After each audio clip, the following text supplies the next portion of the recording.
ভৌতিক রহস্য, আসুন গল্প বলি, রহস্য খুলি। তো নমস্কার বন্ধুরা, আপনাদের সবাইকে স্বাগত ভৌতিক রহস্যের গল্প ঘটনার আরো একটি নতুন এপিসোডে। তো এটা হচ্ছে আমাদের গল্প ঘটনার 61 নম্বর এপিসোড। তো বন্ধুরা, কয়েকদিন আগেই আমরা আমাদের চ্যানেলে 60 নম্বর এপিসোডটা ছেড়েছিলাম। তো সেই এপিসোডটা যদি আপনাদের না দেখা থাকে তো অবশ্যই আমাদের চ্যানেলে গিয়ে 60 নম্বর এপিসোডটা দেখুন।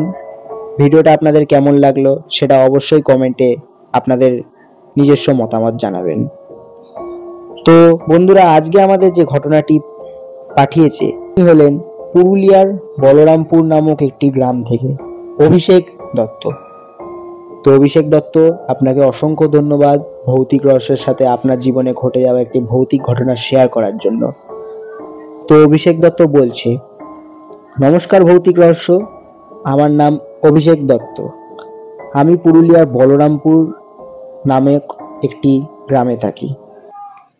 আমার জীবনে জানুয়ারি মাসে যখন আমি মাধ্যমিক দেওয়ার ঠিক 1 মাস আগে আমার জীবনে একটা ভৌতিক ঘটনা ঘটে গেছিল। তো সেটাই আমি আজকে ভৌতিক রহস্যের সাথে শেয়ার করব।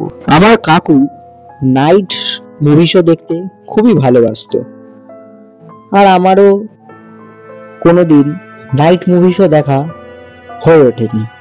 তাই স্বাভাবিকভাবে আমারও খুব আগ্রহ ছিল নাইট মুভি শো দেখবো বলে। তাই একদিন কাকু হুজুক তুললো, চল বাবা নাইট মুভি শো দেখে আসি। তো স্বাভাবিকভাবে মাধ্যমিকে 1 মাস আগে কোনো বাবা মাই ছেড়ে দেবে না তাদের ছেলেকে, নাইট মুভি শোই হোক বা কোথাও দূরে বিয়ে বাড়ি হোক, জন্মদিন বাড়ি হোক, কিছুর জন্যই ছাড়তে চাইবে না, তখন পড়াশোনার ওপরেই জোর দেওয়ার কথা বলবে। তো কাকু অনেক মানিয়ে গুছিয়ে আমাকে নিয়ে গেল নাইট মুভি শো দেখতে। তখন ছিল শীতকাল, স্বাভাবিক জানুয়ারি মাস, শীতকাল থাকবেই, খুবই কনকনে ঠান্ডা ছিল। আর নাইট শো তখন হতো রাত 9টা থেকে 12টা। তখন এইরকম গ্রাম্য এলাকাতে শীতকালে রাত 12টা মানে মধ্যরাতের সমান। রাস্তাঘাট পুরোপুরি ফাঁকা হয়ে যেত, 9:30 থেকেই রাস্তাঘাট একেবারে ফাঁকা হয়ে যাওয়া শুরু হতো।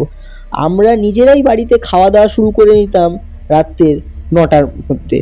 9টার মধ্যে খাওয়া দাওয়া শুরু করলে সব মিটিয়ে ঠিক 10টার মধ্যে হয়তো সব কমপ্লিট করে শোয়া হয়ে যেত। রাস্তাঘাট পুরোপুরি ফাঁকা। আর তার মধ্যে যখন আমরা বাড়ি আসছি, ঝিমঝিম করে একটু বৃষ্টি পড়া শুরু করলো। সেদিন বিকেল থেকে একটু বৃষ্টি হচ্ছিল, মাঝে মাঝে থামছে আবার পড়া শুরু করছে, মাঝে মাঝে থামছে আবার পড়া শুরু করছে। তার মধ্যে যখন বাড়ি ফিরছি তখন রাত 12টা 5 বাজে। ঝিমঝিম করে একটা বৃষ্টি পড়ছে, তার সঙ্গে দেখছি মেঘ ডাকছে, আস্তে আস্তেই ডাকছে, সেরকম জোরে মেঘ ডাকছে না বা বাজ পড়ছে সেরকম ব্যাপারটা না, মেঘ ডাকছে। তারপর কাকু নিজের মনে গুনগুন করতে করতে সাইকেল চালিয়ে আমাকে নিয়ে যাচ্ছিল, আমি কেরিয়ারে বসে। কাকুর বাড়ি পৌঁছতে আর কিছুটা রাস্তা বাকি ছিল, কম করে হয়তো আর 10 থেকে 15 মিনিট লাগবে বাড়িতে পৌঁছতে। হঠাৎ কাকু দেখে যে রাস্তার ধারে একটা বাড়িতে, সেই বাড়ির একজন মহিলা বারান্দার সিঁড়ির ওপর হাঁটুর ওপর মুখ গুজে বসে আছে। তো স্বাভাবিকভাবে ওরকম দেখে কাকু একটু সাইকেলটাকে আস্তে করে নেয়। তখন কাকু আরেকবার একটু ভালো করে সাইকেলটাকে থামিয়ে দেখে যে ওটা কে বসে রয়েছে। কাকু বুঝতে পারে এটা তো আমাদের ঝুমাদি। কাকু বলে, ও ঝুমাদি, কি হলো, এত রাতে একা একা বসে আছো? একটু হাসতে হাসতে কাকু বলে। এবার সেই দিদি তখন চুলগুলো সরিয়ে মুখটা তুলে কাকুর দিকে তাকিয়ে রয়েছেন। অন্ধকারে কাকু সেভাবে মুখটা দেখতে পায় না। আমি কাকুকে পেছন থেকে তাড়া দিচ্ছি, ও কাকু, বৃষ্টি পড়ছে তো, দেরি হচ্ছে, বাড়ি চলো না। এমনি ছাতাতে ভিজে যাচ্ছি, ছাতা দিয়ে হয় কি জোর বৃষ্টি এসে গেল আবার। এখন দেখো, তুমি তাড়াতাড়ি বাড়ি চলো তো। হ্যাঁ আচ্ছা আচ্ছা চল। এইবার সাইকেল নিয়ে কিছুটা পথ এগোতেই, কিছুটা কি বলবো, হয়তো খালি পায়ে থাকলে 5 থেকে 6 পা, সাইকেলটা নিয়ে জাস্ট এরকম এগোতেই কাকুর মনে পড়লো ঝুমাদি তো 3-4 সপ্তাহ আগে গলায় দড়ি দিয়ে আত্মহত্যা করেছিল। তখন আমি পেছন থেকে বললাম, তাহলে কে ছিল কাকু ওটা? কাকু হঠাৎই অজ্ঞান হয়ে যায়। সাইকেল থেকে আমিও পড়ে যাই, কাকুও পড়ে যায়। ব্যাগে একটা অত দূর যেহেতু গেছিলাম জলের বোতল ছিল। ও কাকু, কি হলো তোমার? কাকু কি হলো? ও কাকু অজ্ঞান হয়ে গেলে কেন গো? তারপর আমি ব্যাগ থেকে জলের বোতলটা বের করে কাকুর মুখে চোখে জল ছেটাতে শুরু করলাম। কাকুর জ্ঞান ফিরতে কাকু পুরোপুরি ভয় পেয়ে রয়েছে। কাকু বলছে, বাবা এখানে থাকবো না, ও তাড়াতাড়ি তুই সাইকেলে বস, তুই সাইকেলে বস, বাড়ি চ বাড়ি চ বাড়ি চ, ছাতা পাতা নিতে হবে না, তুই চ। বলে যা হোক করে ছাতা পাতা ব্যাগে ঢুকিয়ে জলের বোতল ব্যাগ ফ্যাগ সাইকেলে নিয়ে কাকু রানিং সাইকেল চালিয়ে সোজা পৌঁছলো বাড়িতে। বাড়িতে ঢুকতেই সাইকেলটা আমাকে বললো, তুই স্ট্যান্ড দিয়ে রেখে দে এক কোনায়। আমি রেখে দিলাম। কাকু ঘরে না ঢুকতে ঢুকতেই চৌকাটে হোঁচট খেয়ে আবার ঘরে উল্টিয়ে পড়ে, আবারও অজ্ঞান হয়ে যায়। তারপর আবার আমার বাবা মা কাকিমা ঠাকুমা দাদু সবাই মিলে কাকুকে বিছানায় শোয়ায়। কাকুর যখন জ্ঞান ফেরে, কাকু পরের দিন হাসপাতালে শুয়ে, কাকু স্লাইন চলছে। প্রায় 2 মাস কাকু অসুস্থ ছিল।